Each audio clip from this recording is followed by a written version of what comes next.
Bonjour à toutes et à tous et bienvenue dans cette sixième fiche vidéo consacrée cette fois-ci à une nouvelle Europe centrale 1945-1947.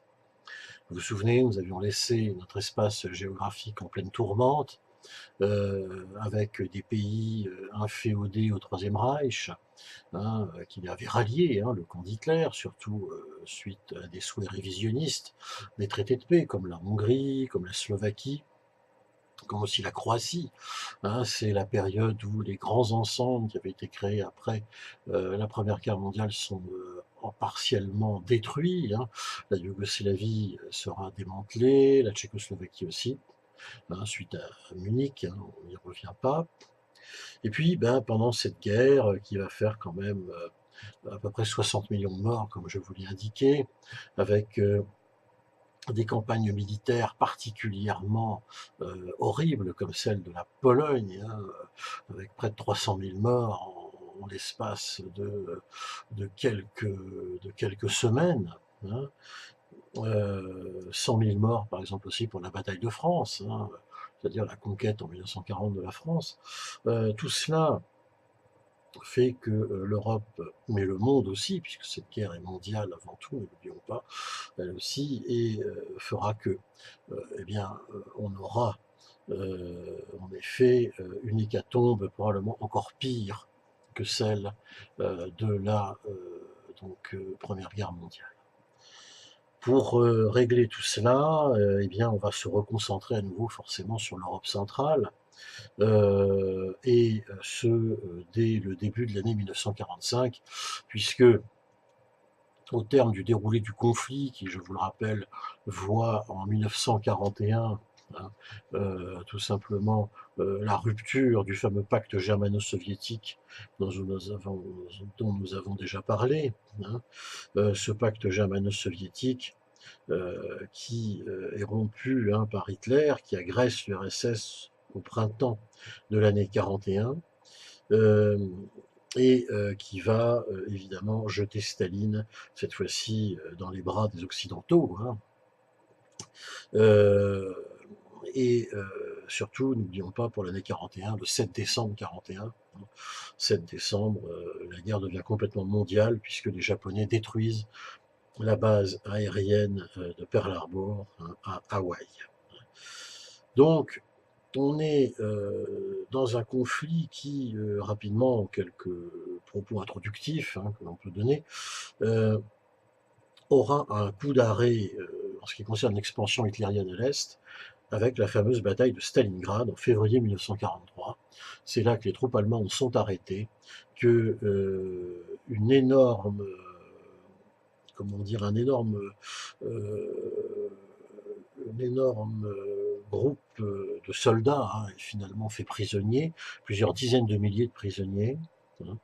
Et donc le général commandant de cette armée de Stalingrad va capituler, hein, le général von Paulus, qui sera fait même maréchal par Hitler. Hein, et c'est le début du reflux, hein, c'est-à-dire que les armées allemandes vont reculer, hein, progressivement jusqu'évidemment le début de l'année 1945. Hein, et c'est là que cela nous intéresse ici, puisque à partir de février 45, plus personne ne se fait d'illusions sur le fait que le Reich hitlérien a perdu la guerre et qu'il va bien falloir que les alliés se rencontrent, discutent, hein, de la réorganisation du monde, certes, mais aussi d'abord du centre européen, hein, à commencer évidemment par l'Allemagne.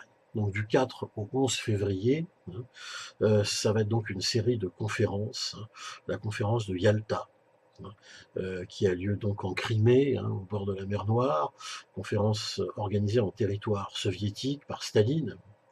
Et cette conférence va réunir les chefs de gouvernement suivants, donc Staline pour l'URSS, Winston Churchill, hein, je vous rappelle, qui a remplacé Chamberlain en 1940, hein, et qui va devoir mener toute la bataille, hein, la fameuse bataille d'Angleterre, hein, contre Hitler. Churchill qui apparaît comme le représentant vraiment des Européens à l'époque, et le président américain Roosevelt, hein, au pouvoir depuis les années 30. C'est lui qui a sorti avec le New Deal les États-Unis de la crise. Hein, et puis c'est lui qui a convaincu quand même les sénateurs américains de voter les crédits de guerre, hein, après le bombardement de Pearl Harbor le 7 décembre 1941. Donc voilà les trois grands qui se réunissent. Et ils décident principalement trois choses à cette conférence de Yalta qui vont beaucoup compter pour l'avenir, hein, et surtout pour l'organisation de l'Europe centrale. Hein. D'abord, adopter une stratégie commune afin de hâter la fin de la guerre. Hein. Ça, c'est une évidence. Donc on va faire en sorte que notamment l'URSS puisse déclarer la guerre au Japon. Deuxième point, le règlement du sort de l'Europe, hein, après la défaite du Troisième Reich. Et enfin, garantir la stabilité du nouvel ordre qui va naître. Hein. C'est la préfiguration de ce que sera bien sûr l'ONU un peu plus tard. On continue donc ces conférences de règlement de la guerre. Vous le savez, Hitler se suicide le 30 avril 1945 dans son bunker à Berlin, et les 7 et 8 mai vont être signés donc les redditions, hein, à la fois à Reims puis à Berlin, de toutes les armées allemandes. La guerre est terminée, comme on le sait, à l'ouest, elle est terminée en Europe. Hein. Elle se terminera un petit peu plus tard, on le sait, en août 1945 seulement, avec le Japon. Je ne rentre pas dans les détails, ce n'est pas le propos ici. La deuxième de ces conférences, c'est celle de Potsdam. Potsdam, c'est dans la banlieue de Berlin. Pourquoi dans la banlieue de Berlin? Car Berlin a été rasé complètement par les soviétiques, donc il n'en reste rien. Hein. Et cette conférence de Potsdam donc, a lieu du 17 juillet au 2 août 1945. Elle va réunir donc à nouveau Staline, mais ça ne sera plus Churchill qui perd les élections. Hein, c'est assez intéressant de le savoir. Churchill, qui est pourtant auréolé de la victoire, hein, de 1945, eh bien, sur le plan intérieur, il perd les élections. C'est Clément Attlee qui le remplace, d'en dire un personnage beaucoup moins emblématique pour la Grande-Bretagne. Et puis pour les États-Unis, ben oui, en avril 1945, le président Roosevelt meurt. Hein. Il était atteint de maladies de poliomyélite, hein, qui vont l'achever. Il est remplacé par Harry Truman, qui n'a rien à voir avec Roosevelt, même si c'est son vice-président. Truman qui est profondément réactionnaire et anticommuniste, et évidemment le comportement de Truman dans ses conférences de l'après-guerre va accélérer bien sûr le processus du déclenchement de la guerre froide. À cette conférence de Potsdam, bah, c'est essentiellement le sort de l'Allemagne qui est décidé. L'Allemagne qui, de toute manière, depuis la fin de la guerre, est divisée en deux. Hein. Il y a les zones où les Occidentaux, États-Unis, Grande-Bretagne et France, sont arrivés, hein, jusqu'à une certaine ligne. Et puis à l'Est, bah, de l'autre côté, ce sont les Soviétiques. Alors, on décide de ce qu'on va faire de l'occupation du Reich. D'une part, on va octroyer à l'URSS, valider en fait en quelque sorte cette occupation de l'URSS par le Reich, hein, du Reich par l'URSS, pardon, de 40% de territoire. Hein, 40% du territoire donc qui sera occupé par l'armée rouge. Les Anglais reçoivent la région de la Ruhr, hein, rappelez-vous la Ruhr, cette fameuse région très productrice à la fois de matières, comment dire, de ressources naturelles, hein, telles que le charbon, hein, également productrice d'acier, hein, les énergies fossiles, comme on dit, donc c'est très important pour la Grande-Bretagne. Et pour les États-Unis, bah, eux se voient attribuer le Sud, hein, essentiellement la Bavière. Hein. Donc ça sont les grandes zones d'occupation en Allemagne. La France aura une petite zone, mentionnons-le, dans la région de la Rhénanie, hein, comme celle qu'elle avait d'ailleurs voulu sécuriser, hein, après la Première Guerre mondiale. Berlin, de son côté, doit être divisé en 4 zones d'occupation. C'est aussi ce qui est décidé à Potsdam. Hein. Berlin, donc, qui aura un secteur est entièrement contrôlé par les soviétiques, et puis 3 zones à l'ouest, hein, contrôlées à la fois par les États-Unis, la Grande-Bretagne et la France. Et ça, quand vous regardez sur une carte hein, Berlin, où ça se trouve, dans la nouvelle Allemagne divisée, hein, cette Allemagne qui, à l'origine, n'existe même plus, hein, bah, ça pose un gros problème car ça forme une enclave occidentale, hein, en plein dans l'empire communiste, hein. Et ça, bien sûr, Staline va essayer de tout faire pour dégager les Occidentaux de Berlin-Ouest. Ça fera l'objet d'ailleurs de la première grande crise de la guerre froide, on y reviendra, hein. Et puis, également, on envisage de tenir une conférence de la paix en 1946, hein, parce qu'on s'imagine encore que les promesses faites par Staline à Yalta, notamment, d'organiser des élections libres dans la zone qu'il avait libérée, et bien que ce Staline allait les tenir, ce qui évidemment ne sera pas le cas.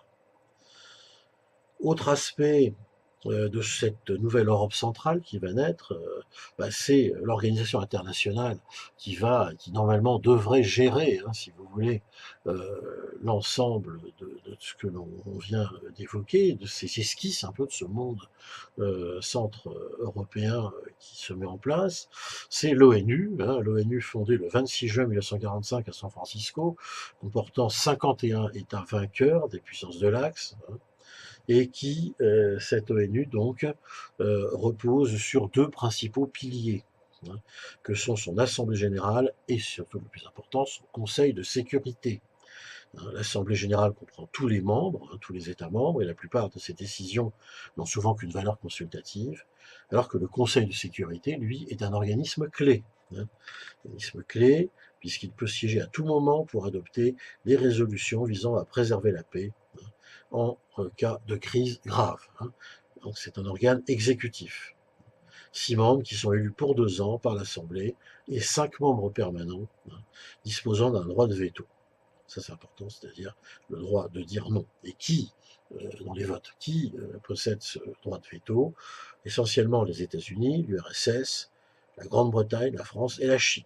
Je vous signale qu'à l'heure actuelle, c'est à peu près encore la même chose, et que si un certain nombre de crises internationales n'ont pu être réglées, comme la crise syrienne par exemple, on ne parlait que d'elle, eh bien c'est très certainement, effectivement, à cause de ce droit de veto. Donc voilà où nous en sommes, hein. Et il faut bien le dire, désormais, les Occidentaux et les Soviétiques se font face, hein. Et il y a une méfiance qui va naître entre les Occidentaux et les Soviétiques, qui va grandir dans les territoires occupés par l'armée rouge, hein. Staline semble effectivement peu disposé à respecter le principe des élections libres. Et c'est finalement Churchill, hein, dans un discours qu'il fera dans une université Fulton, qui le 12 mai 1945, dans son discours, parlera désormais de ce rideau de fer qui s'est abattu sur l'Europe, et principalement sur l'Europe centrale. Par ailleurs, donc, les États-Unis, après la capitulation allemande, suppriment les avantages économiques qu'ils avaient prodigués à l'URSS. Vous vous souvenez, tous ces accords, hein, après 1941, hein, d'aide à l'URSS pour, évidemment, l'empêcher de s'effondrer sous les coups des attaques victorieuses, hein, de 41-43, menées par Hitler, hein. Donc, les États-Unis, néanmoins, en août 1945, bah, sont les seuls maîtres définitifs de la bombe atomique, hein. Je vous rappelle que la Deuxième Guerre mondiale se termine par les bombes qui sont lancées le 6 août 1945 sur Hiroshima et le 9 août 1945, hein, sur Nagasaki. Celle-ci est totalement criminelle, puisque dès que la bombe d'Hiroshima est tombée le 6 août, les Japonais avaient demandé tout de suite, hein, l'armistice et une paix sans condition, hein, pour la fin de leur empire. L'épouvante atomique, hein, dit-on dans les manuels, hein, mettait un terme à la Deuxième Guerre mondiale, hein. Alors, des conflits périphériques vont se développer, notamment en Grèce, hein, et les États-Unis s'affirment, hein, peu à peu comme les leaders du monde libre. Plus rien à voir avec 1920, hein.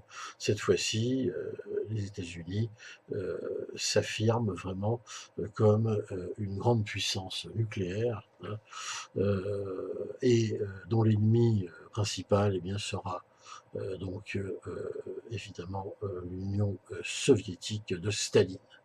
Le 5 mars 1946, dans un discours prononcé à l'université de Fulton, Missouri, Churchill dénonce le rideau de fer qu'il avait déjà pressenti dans son télégramme à Truman.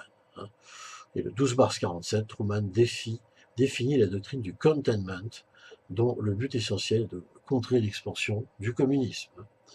Alors, petit aparté, dans les Balkans reconstitués, la Tchécoslovaquie est reconstituée, certes communiste, elle basculera la dernière dedans, c'est vrai.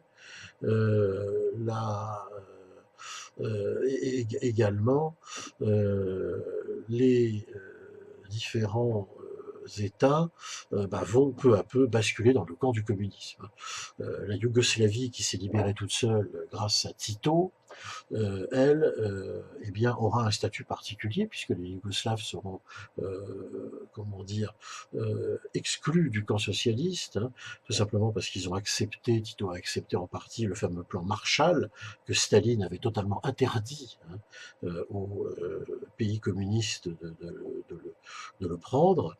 Et puis, ce qui va se produire ensuite, dans la phase ultime de ce passage à la guerre froide, c'est sur une bissectrice, si vous voulez, qui va de 1945, voire 44 quand même déjà, rien que pour la Bulgarie, hein, jusqu'en 1948, 49 même, sur cette bissectrice, les États d'Europe centrale, les uns après les autres, vont tous basculer dans le communisme. Les partis communistes locaux noyotent hein, les dirigeants en place, les gouvernements en place, hein, et puis sont organisées des élections sur fond de grève, d'abrutissement des électeurs, et finalement ce qui se produit, c'est l'arrivée au pouvoir dans tous les pays d'Europe centrale de gouvernements communistes inféodés à Staline. Alors la Pologne, ça commence dès 1947, hein, puisque le Parti communiste se proclamera vainqueur avec 80% des suffrages. La Tchécoslovaquie, qui avait tant résisté au nazisme, va aussi beaucoup résister à la montée du communisme. Ce ne sera que le 30 mai 1948 que le leader communiste polonais, tchécoslovaque, arrivera au pouvoir, hein, avec quand même près de 89% des voix. Puis c'est le tour aussi, le cas de la Hongrie, hein, le 15 mai 49, la Hongrie, où au terme d'une lutte farouche, Matthias Rákosi obtient 95,6% des voix. Hein. Vous imaginez à quel point on peut douter de la véracité de telles élections. La Roumanie, qui avait pourtant réintroduit son roi Michel, elle aussi va basculer dès mars 1948 et installer le leader Georgiu Dei. Hein, voilà pour le cas de la Roumanie. La Bulgarie, ensuite, pareil, avait un roi enfant, Siméon. Hein. En Roumanie, c'était le roi Michel, là c'est le roi Siméon. Tous ces monarques, évidemment, sont contraints à l'exil. Et en novembre 1945, c'est Georgi Dimitrov hein, qui réalise 86% des voix.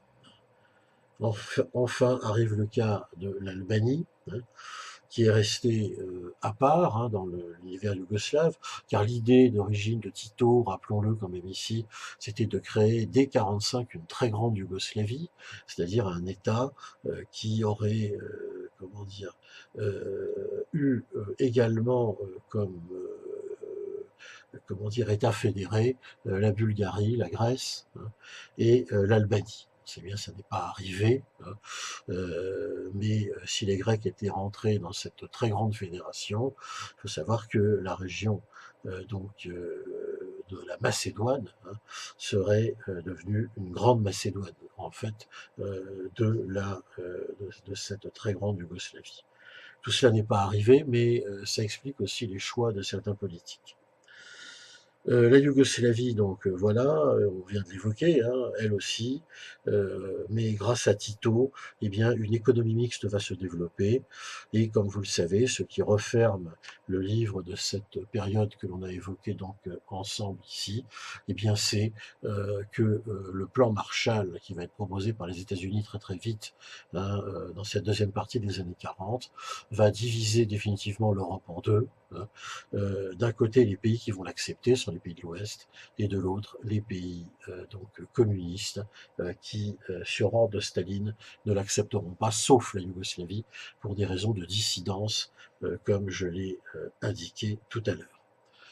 Donc voilà le tableau. La guerre froide, en fait, est la constatation d'un fait que deux systèmes capitalistes et communistes désormais s'opposent, avec des moments de détente, des moments aussi de tension.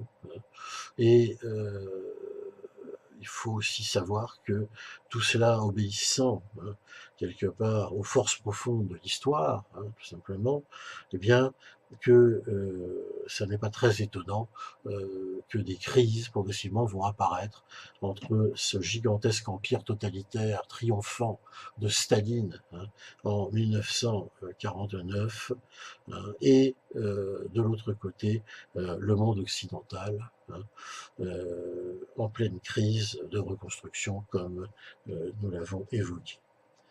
Nous verrons dès la prochaine fiche en quoi Berlin, hein, va devenir un des points chauds, hein, de cette fameuse guerre froide. Berlin qui ne rêve que d'une chose, c'est d'une Allemagne normalisée après la guerre. Et malheureusement, ça ne sera pas le cas, puisque ce sera le lieu de la première crise internationale, hein, celle provoquée par Staline, le fameux blocus de Berlin. On aura l'occasion d'y revenir. Ainsi, vous le voyez, mes chers amis, eh bien, la période de ténèbres qui s'est abattue sur l'Europe centrale à partir de 1939 ne fait que redoubler encore, hein, alors que ces années 40 arrivent à la fin. Donc, je vous remercie de votre attention. Je vous invite à liker cette vidéo si elle vous a plu. Et bien sûr, vous pouvez vous abonner à cette chaîne. Je vous donne rendez-vous donc à très bientôt pour la prochaine émission. Et nous verrons les premières grandes crises, bien sûr, du camp socialiste. À très bientôt. Au revoir.